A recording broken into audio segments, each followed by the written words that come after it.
महाराष्ट्राचा सोंगाड्या अशी ओळख असणारे रघुवीर खेडकर यांना नुकताच पद्मश्री पुरस्कार जाहीर झालाय। लोकनाट्य, वगनाट्य आणि तमाशाच्या माध्यमातून राज्यभर फिरून मनोरंजन करणारे लोककलावंत रघुवीर खेडकर यांना पद्मश्री जाहीर होतानाही ते रंगमंचाची सेवा करतायत। अशातच मराठमोळ्या सोंगाड्या असणाऱ्या पद्मश्री रघुवीर खेडकर यांना सर्वोच्च पुरस्काराबाबत पहिली प्रतिक्रिया घेऊन त्यांचा लोकप्रवास उलगडला। आमचे प्रतिनिधी संकेत कुलकर्णी यांनी। नमस्कार, एनडीटीव्ही मराठीमध्ये सगळ्यांचं स्वागत।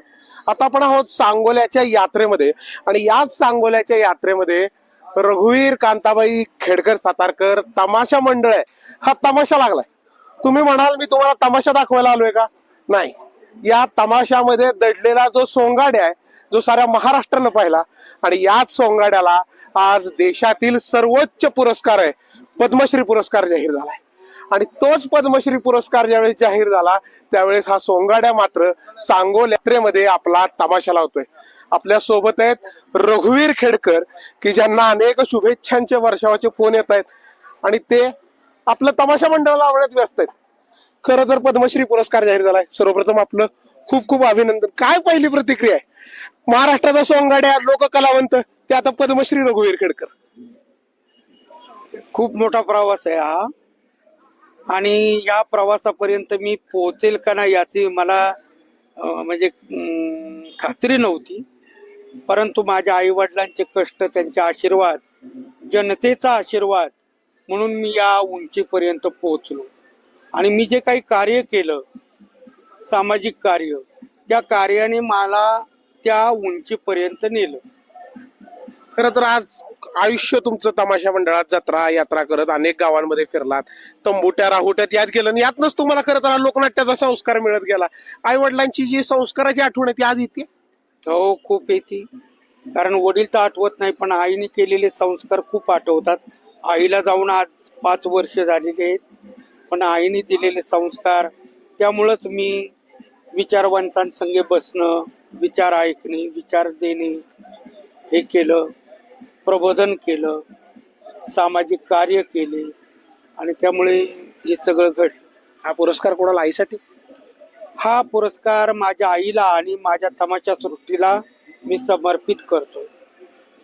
खरं तर आपण एक लोकनाट्य असेल, वगनाट्य असेल, तमाशा असेल, प्रबोधन करून रंजन करण्याचं काम आयुष्यभर केलं। त्याची पोचपावती आज पद्मश्री पुरस्कारानं मिळाली। काय आज लोककलावंतांच्या अडचणी आहेत ज्या पद्मश्री पुरस्कार झाल्यावर तुम्ही थेट सरकार दरबारी सांगू शकताय, थेट राष्ट्रपतींना सांगू शकताय? हो, खूप अडचणी आहेत लोककलावंतांच्या आणि त्या राष्ट्रपतींपर्यंत पोहोचवण्याचं, पंतप्रधानांपर्यंत पोहोचवण्याचं काम मी नक्कीच करेन।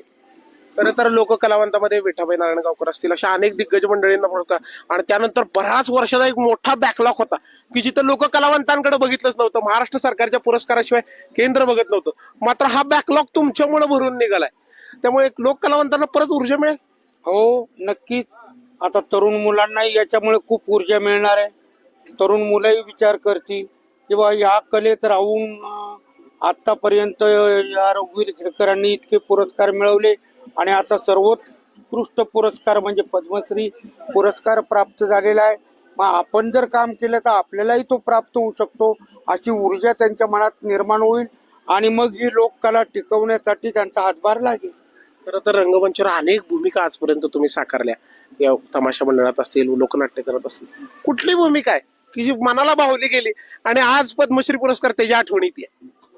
ती भूमिका म्हणजे कोर्टादारी फुटला तुडा वगनाट्य आहे आमचं आणि त्याच्यातली दाजा हा घरगडी असतो पाटलांचा, ती भूमिका माझी, म्हणजे जसा पुरस्कार जाहीर झालाय तसं ते सारखं डोळ्यापुढे येत आहे। घरगडी असलेली भूमिका। खरं तर लोकनाट्य, लोकदेवता आहे, तिचे आपण सगळे एक सेवक आहेत, एक सेवा म्हणून काम करताय। मग आज त्याच अभिनयाचं किंवा त्याच पात्राची का आठवण येते? कारण त्या पात्राने मला जास्त नाव मिळवून दिलं, जास्त नाव मिळालं। मला लोक काय काय म्हणजे एक काळ असा होता की मी स्टेजवर आले का लोक म्हणायचे काय दाजा।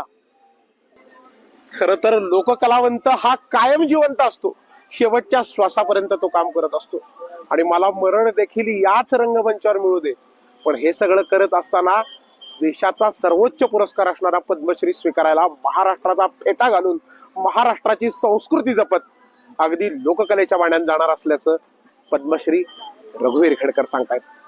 व्हिडिओ जर्नलिस्ट राजू मिसासह संकेत कुलकर्णी, NDTV मराठी, सांगोला, पंढरपूर.